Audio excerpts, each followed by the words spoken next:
Hello दोस्तों, कैसे हो आप लोग? स्वागत है आपका इस नई वीडियो में।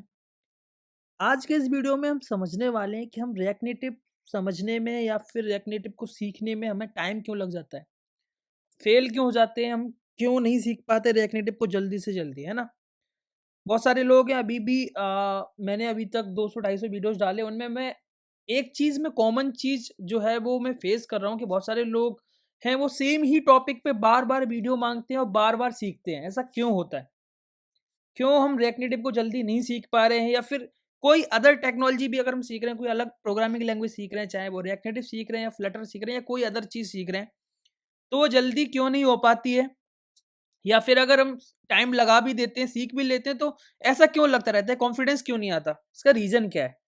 तो आज के इस वीडियो में हम यही डिस्कस करने वाले हैं और अपना वो एक्सपीरियंस शेयर करूँगा जो मैंने सिर्फ रिएक्ट नेटिव को 1 महीने में एक कॉन्फिडेंस ला लिया था कि हाँ, ये मैं कर सकता हूँ। ऐसा कैसे होगा? तो वीडियो को पूरा देखना और लाइक ज़रूर करना। तो स्टार्ट करते हैं।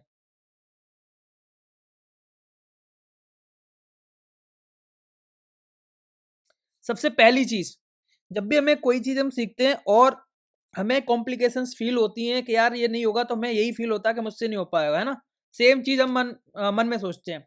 फिर हम जब इंटरव्यू देते हैं तो सेम चीज़ होती है कि इंटरव्यू में ऐसे क्वेश्चन पूछ लेते हैं जो हमें नहीं आते। तो ये सब चीज़ें क्यों हो रही हैं? ठीक है? तो इस फ़ेज़ से मुझसे ना हो पाएगा से अगर हम yes I can do this पे कन्वर्ट होना है, तो हमें क्या करना है ना? तो सबसे पहली चीज़ जो है यहाँ पे फ़ोकस करने के लिए कि यार हमारे मन में यही क्वेश्चन आएगा सबसे पहला कि यार ज्ञान तो हर कोई दे देता है, मैं भी ज्ञान दे रहा हूँ, है ना? कि यार ऐसे कर लो, वैसे कर लो, पर ये होगा कैसे?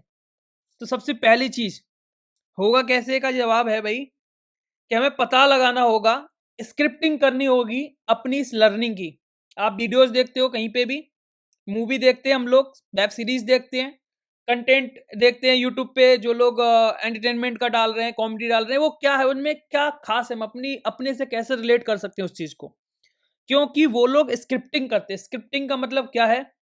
क्या करना है? कैसे करना है? कितने टाइम में करना है? एक तरीके से जो हम प्रोसेस आगे करने वाले हैं उसको राइटिंग करना, स्टेप बाय स्टेप।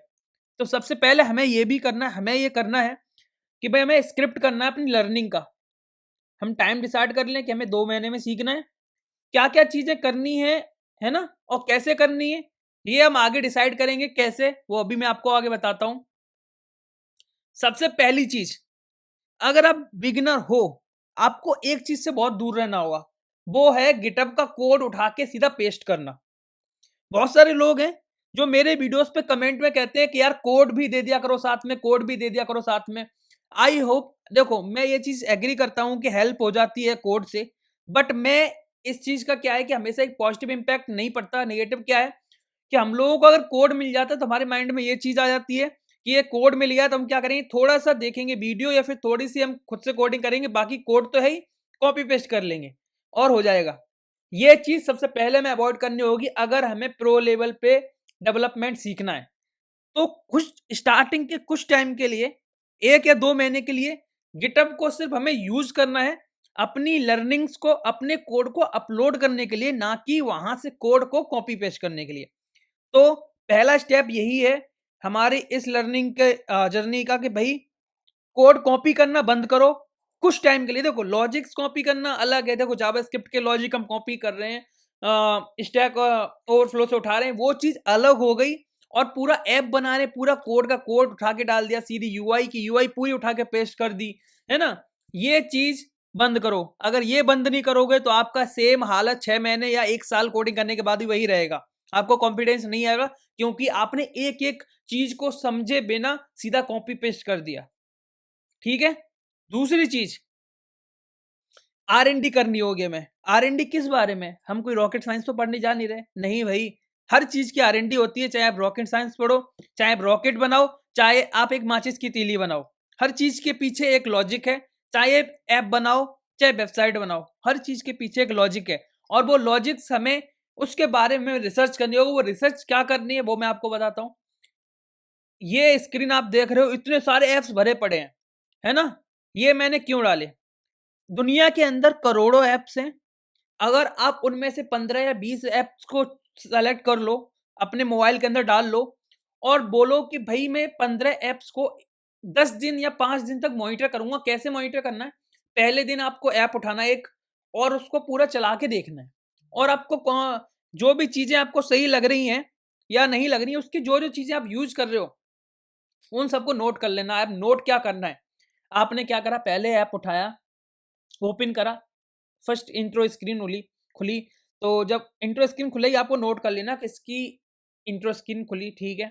इसमें क्या-क्या था? इसमें वेलकम स्क्रीन दे रहे थे, इसमें टिप्स दे रहे थे, इसमें लिस्टिंग यूज़ हो रही थी डेटा की, है ना? इसमें सर्च का फीचर दिया है, वाह भैया! लोडर दिया है, डेटा लोडिंग हो रही है ना? चैटिंग का दिया है, तो यार ये सब चीज़ों को आपको क्या करना है, नोट डाउन करना है एक जगह। उस ऐप का नाम लिख दो, उसके नीचे उसके फीचर्स नोट डाउन कर दिए, ठीक है? दूसरा ऐप उठाया, उसके फीचर्स नोट डाउन कर दिए, उसको थोड़ा-सा रिसर्च करा, नोट डाउन कर दिए। तीसरा उठाया, चौथा उठाया, ऐसे 10 से 15 ऐप। थोड़ा देखो टाइम तो देना पड़ेगा, आप टाइम नहीं देना चाहते, तो सॉरी, आप वीडियो को भी यहाँ पे छोड़ सकते हो क्योंकि अगर आप टाइम इसमें नहीं दोगे, वहाँ सीखने में नहीं दो, वीडियो देखने का भी कोई फ़ायदा नहीं है, ठीक है? तो आप अगर 15 ऐप्स के बारे में आर-एन-डी कर लेते हो, तो फिर उन सारे ऐप्स के फीचर्स जो है ना, उन सबको उठा के रखो एक जगह और उनमें से कॉमन फीचर्स निकालो। कि मोस्टली ऐप्स कौन-कौन से फीचर्स यूज़ कर रहे हैं। उन फीचर्स को क्या करना है? सीखना स्टार्ट कराना है। तो इससे पहले जो हमारी स्लाइड थी, यहाँ पे कि यार क्या सीखना है और कैसे सीखना है? तो इसका जवाब हमें यहाँ मिल जाता है कि हमें क्या-क्या सीखना है। अब कैसे सीखना है? उसके लिए क्या करना पड़ेगा भई? सीधा सा फंडा है, आपको दिमाग लगाना पड़ेगा। कैसे? आप यूट्यूब ट्यूटोरियल्स फॉलो कर रहे हो, मैंने इतनी सारी वीडियोज़ डाले हैं, वो फॉलो कर रहे हो। बहुत सारे ब्लॉग वेबसाइट्स हैं, वो फॉलो कर रहे हो। उन सारी चीज़ों को कोड पेस्ट नहीं कर रहा है, उनको समझना है क्योंकि अब आपके पीछे जो आपके पास है ना, वो एक बहुत लंबी लिस्ट नहीं रही सीखने के टॉपिक्स की। आपके पास सेलेक्टेड टॉपिक आ गए हैं जो मोस्टली ऐप्स ने यूज़ करे हैं। तो उनको क्या करना है? अच्छे से 4-4, 5-5, 6-6 घंटे का टाइम दे लो, लिस्ट बना लो, ठीक है? एक लिस्ट बनाई, उन लिस्ट में सारे फीचर्स लिख लिए, सबके सामने टाइम लिखना है, कितने टाइम एक फीचर को कितना टाइम लगेगा मुझे, इस फीचर को कितना टाइम, सबको अप्रॉक्स टाइमिंग दे लो आवर्स में और उसके बाद एक-एक फीचर को इम्प्लीमेंट करना स्टार्ट करो धीरे-धीरे, डे बाय डे, है ना? ऐसा नहीं है कि एक दिन में सीखना है, फिर तो अगले दिन ब्लैंक हो जाओगे। एक दिन के अंदर एक फीचर उठाया, अगले दिन से 15 फीचर या आपने 30 फीचर लिए, भाई 30 दिन ही तो लगेंगे। धीरे-धीरे करो।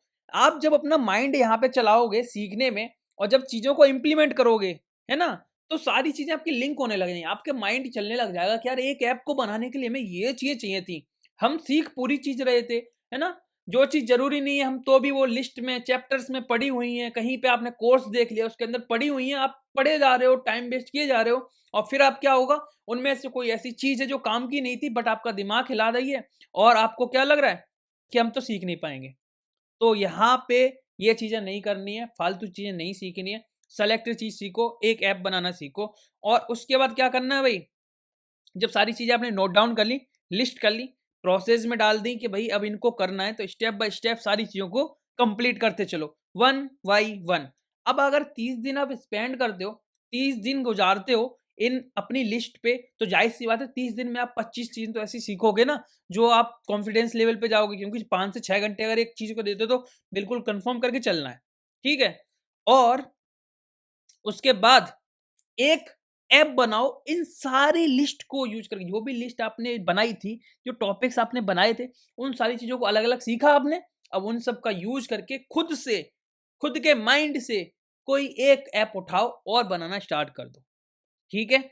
ऐप बनाना स्टार्ट कर दोगे, भाई फिर ये प्रोसेस बार-बार चलानी है। लर्न करो, लिस्ट बनाओ फिर से, मतलब लिस्ट बनाई फिर आपने लर्न करा, फिर उसका इम्प्लीमेंट करा। List, learn, implement, list, learn, implement, यही प्रोसेस चलता है। ये बिगिनर से लेके एक प्रो लेवल तक आपको ले जाएगा, बट ये चीज़ ही फॉलो करनी है। अब इसमें 50 ये नहीं करना है भाई कि एक साथ आपने पूरा रिएक्ट नेटिव सीखना है। मेरे को, मैं देखता हूँ ना कि यार मैं बेसिक कॉन्सेप्ट डाल रहा हूँ रिएक्ट नेटिव पे, लोग उन्हें सीखने के बजाय एक एडवांस टॉपिक सीखेंगे। क्या आपको बेसिक आता है पूरा? क्या आपको ज़्यादातर सारी चीज़ें आती हैं एक ऐप बनाने के लिए? क्या आपको सीधा डायरेक्टली रॉकेट साइंस ही सीखनी है? अगर ऐसा है, तो फिर अगर आपकी लर्निंग इतनी तगड़ी हाई स्पीड है सीखने की तो ठीक है, कोई दिक्कत नहीं। बट मैं देखता हूँ मोस्टली लोगों को छोटी-छोटी बेसिक-बेसिक चीज़ें पूछ रहे हैं, तो यहाँ दिक्कत यही आ रही होती है कि हम जो स्टेप्स हैं ना वो गलत फॉलो कर रहे हैं। गलत तरीके से सीख रहे हैं हम। है ना?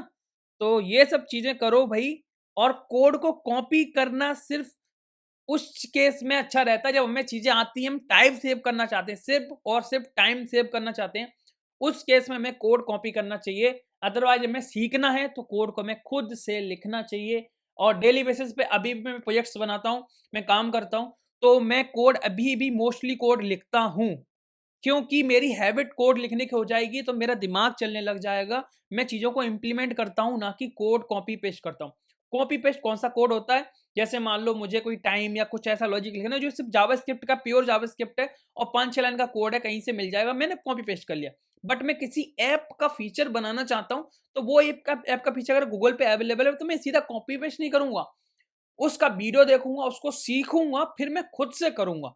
ये चीज़ करनी है भई, ठीक है? तो मोस्टली डेवलपर्स ये चीज़ नहीं फ़ॉलो करते हैं, और फिर कुछ दिन के बाद जोश ठंडा हो जाता है और फिर सीख नहीं पाते, तो फिर क्या कहते हैं, "यार, मुझे तो समझ में नहीं आ रहा, कोई ट्यूटोरियल अच्छी अवेलेबल नहीं है, कोई कंटेंट अच्छा नहीं दे रहा, कोई ये अच्छा नहीं दे रहा, इसमें जॉब्स नहीं लग रही, ये फ़ील्ड बेकार है।" भई फिर यही होता है। क्यों? क्योंकि हमने खुद से तो किया नहीं। अब उसके बाद ब्लेम ही रह जाता है ना? तो ये ब्लेम वाला गेम तो मैं यहाँ पे ज्ञान देना नहीं चाहता उस पे। फिलहाल जो हमारा ये है, इस तरीके से फ़ॉलो करो। मैंने सिर्फ़ 1 महीने ये फ़ॉलो किया था, और मैंने ऐप भी बनाया था साथ में लर्निंग भी करी थी, ठीक है? और आज मेरे 40 प्लस या 50 प्लस ऐप पहुँच के 3 साल में, तो सोच सकते हो कि किस स्पीड से लर्निंग करी होगी, क्योंकि मैंने यही सेम तरीका अपनाया था। सेम तरीका। मैं ऐसा नहीं करता था एक बार में 100 टॉपिक लिख लिए और मैं 100 में से ना 10 कंप्लीट कर पा रहा हूँ, ना ये पढ़ पा रहा हूँ, ना वो, ऊपर टेंशन बढ़ती जा रही है ना? ऐसा नहीं करना है भई। 10 टॉपिक सेलेक्टेड उठाओ जो बेस्ट हैं, और आपको पता करने का तरीका मैंने सीधा-सा बोल दिया। इतने सारे मार्केट में ऐप हैं, इन सबको स्कैन करो यार, इन सबको समझो, इनके फ्लो को समझो, इनके अंदर क्या चीज़ें यूज़ हुई हैं, और उन चीज़ों को सीखना स्टार्ट करो। कहीं मार्केट में कोई सजेशन की ज़रूरत ही नहीं है पड़ेगी आपको ना सर्च करने की इतनी। आप खुद से ऐप चला के तो देखो ना, है ना? तो भई यही तरीका है सीखने का। बाकी अगर आपको लगता है कि ये तरीका सच में हेल्पफुल है, तो वीडियो को अभी के अभी लाइक करो, चैनल को सब्सक्राइब करो। मिलते हैं नेक्स्ट वीडियो में, तब तक के लिए बाय।